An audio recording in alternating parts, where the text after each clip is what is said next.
जय माता दी मित्रों, बड़ों को प्रणाम और छोटों को प्यार। हर माह में आने वाली कृष्ण पक्ष और शुक्ल पक्ष की एकादशी तिथि का विशेष महत्व है।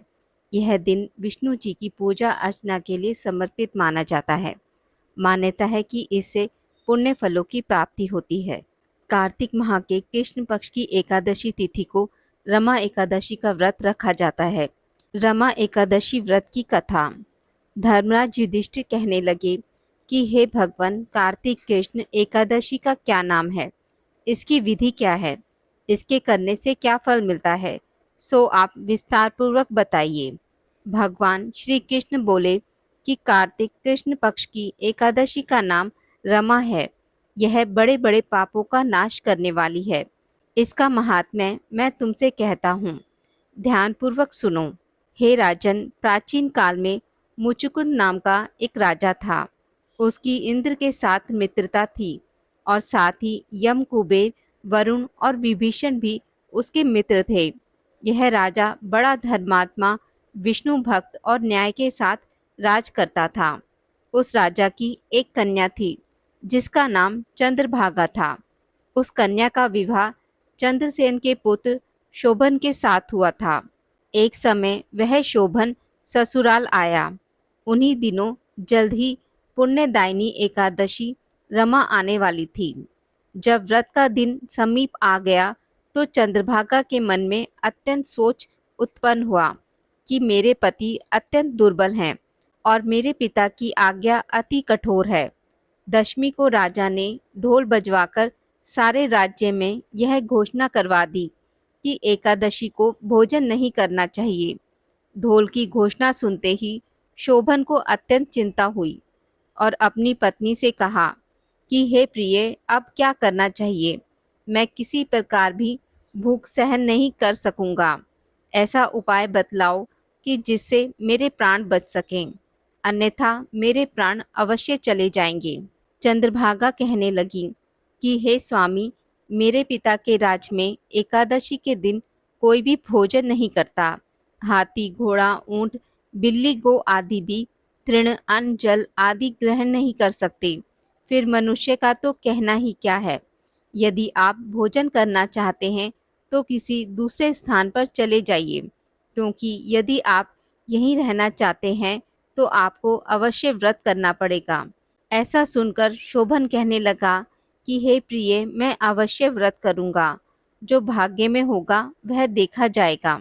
धर्मराज युधिष्ठिर ने पूछा, कार्तिक कृष्ण एकादशी का नाम, इसकी विधि, उसका फल कैसे मिलता है, यह विस्तार पूर्वक बताइए। ऐसा पूछने पर भगवान श्री कृष्ण बोले कि कार्तिक कृष्ण पक्ष की एकादशी का नाम रमा है। यह बड़े बड़े पापों का नाश करने वाली है। इस प्रकार से विचार कर शोभन ने व्रत रख लिया और वह भूख और प्यास से अत्यंत पीड़ित होने लगा। जब सूर्य नारायण अस्त हो गए और रात्रि को जागरण का समय आया, जो वैष्णवों को अत्यंत हर्ष देने वाला था, परंतु शोभन के लिए अत्यंत दुखदायी हुआ। प्रातःकाल होते शोभन के प्राण चले गए। तब राजा ने सुगंधित काष्ठ से उसका दाह संस्कार करवाया, परंतु चंद्रभागा ने अपने पिता की आज्ञा से अपने शरीर को दग्ध नहीं किया और शोभन की अंत्योष्टि क्रिया के बाद अपने पिता के घर में रहने लगी। रमा एकादशी के प्रभाव से शोभन को मंदराचल पर्वत पर धन धान्य से युक्त तथा शत्रुओं से रहित एक सुंदर देवपुर प्राप्त हुआ। वह अत्यंत सुंदर रत्न और वेद्योमणि जटित स्वर्ण के खंभों पर निर्मित अनेक प्रकार की स्फटिक मणियों से सुशोभित भवन में बहुमूल्य वस्त्र आभूषणों तथा छत्र व चवर से विभूषित गंधर्व और अप्सराओं से युक्त सिंहासन पे आरूढ़ ऐसे शोभेमान होता था मानो दूसरा इंद्र विराजमान हो। एक समय मुचुकुंद नगर में रहने वाले एक सोम शर्मा नामक ब्राह्मण तीर्थ यात्रा करता हुआ घूमता घूमता उधर जा निकला और उसने शोभन को पहचान कर यह तो राजा का जमाई शोभन है, उसके निकट गया। शोभन भी उसे पहचान कर अपने आसन से उठकर उसके पास आया और प्रणाम आदि करके कुशल प्रश्न किया। ब्राह्मण ने कहा कि राजा मुचुकुंद और आपकी पत्नी कुशल से है। नगर में भी सब प्रकार से कुशल है। परंतु हे राजन, हमें आश्चर्य हो रहा है। आप अपना वृतांत कहिए कि ऐसा सुंदर नगर जो ना कभी देखा ना सुना, आपको कैसे प्राप्त हुआ। तब शोभन बोला कि कार्तिक कृष्ण की रमा एकादशी का व्रत करने से मुझे यह नगर प्राप्त हुआ, परंतु यह अस्थिर है। यह स्थिर हो जाए ऐसा उपाय कीजिए।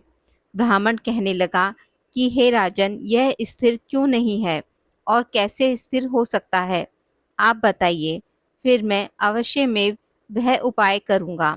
मेरी इस बात को आप मिथ्या न समझिए। शोभन ने कहा कि मैंने इस व्रत को श्रद्धा रहित होकर किया है, अतः यह सब कुछ अस्थिर है। यदि आप मुचुकुंद की कन्या चंद्रभागा को यह सब वृतांत कहें तो यह स्थिर हो सकता है। ऐसा सुनकर उस श्रेष्ठ ब्राह्मण ने अपने नगर लौटकर चंद्रभागा से सब वृतांत कह सुनाया। ब्राह्मण के वचन सुनकर चंद्रभागा बड़ी प्रसन्नता से ब्राह्मण से कहने लगी कि हे ब्राह्मण, ये सब बातें आपने प्रत्यक्ष देखी हैं या स्वप्न की बातें कर रहे हैं। ब्राह्मण कहने लगा कि हे पुत्री, मैंने महावन में तुम्हारे पति को प्रत्यक्ष देखा है, साथ ही किसी से विजय न हो ऐसा देवताओं के नगर के समान उनका नगर भी देखा है। उन्होंने यह भी कहा है कि यह स्थिर नहीं है। जिस प्रकार वह स्थिर रह सके सो उपाय करना चाहिए। चंद्रभागा कहने लगी कि हे विप्र, तुम मुझे वहां ले चलो। मुझे पति देव के दर्शन की तीव्र लालसा है। मैं अपने किए हुए पुण्य से उस नगर को स्थिर बना दूंगी। आप ऐसा कार्य कीजिए जिससे उनका हमारा संयोग हो, क्योंकि वियोग को मिला देना महान पुण्य है। सोम शर्मा यह बात सुनकर चंद्रभागा को लेकर मंदराचल पर्वत के समीप वामदेव ऋषि के आश्रम पर गया। वामदेव जी ने सारी बात सुनकर वेद मंत्रों के उच्चारण से चंद्रभागा का अभिषेक कर दिया।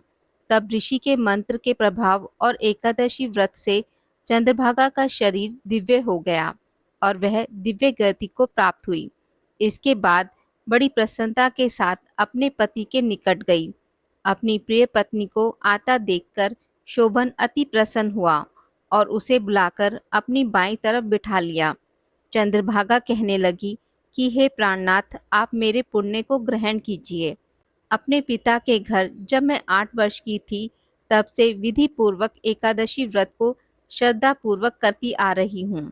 इस पुण्य के प्रताप से आपका यह नगर स्थिर हो जाएगा तथा समस्त कर्मों से युक्त होकर प्रलय के अंत तक रहेगा। इस प्रकार चंद्रभागा दिव्य आभूषणों और वस्त्रों से सुसज्जित होकर अपने पति के साथ आनंद पूर्वक रहने लगी। हे राजन, यह मैंने रमा एकादशी का महात्म्य कहा है। जो मनुष्य इस व्रत को करते हैं, उनके भ्रम इत्यादि समस्त पाप नष्ट हो जाते हैं। कृष्ण पक्ष और शुक्ल पक्ष दोनों की एकादशियां समान हैं। इनमें कोई भेदभाव नहीं है। दोनों समान फल देती हैं। जो मनुष्य इस महात्म्य को पढ़ते अथवा सुनते हैं, वे समस्त पापों से छूटकर विष्णु लोक को प्राप्त होते हैं। आज की इस वीडियो में बस इतना ही। मित्रों, अगर आपको मेरी वीडियोस पसंद आती हैं तो इसे लाइक और शेयर ज़रूर करें और पूजा पाठ से जुड़ी जानकारी के लिए मेरे चैनल को सब्सक्राइब करना ना भूलें। धन्यवाद।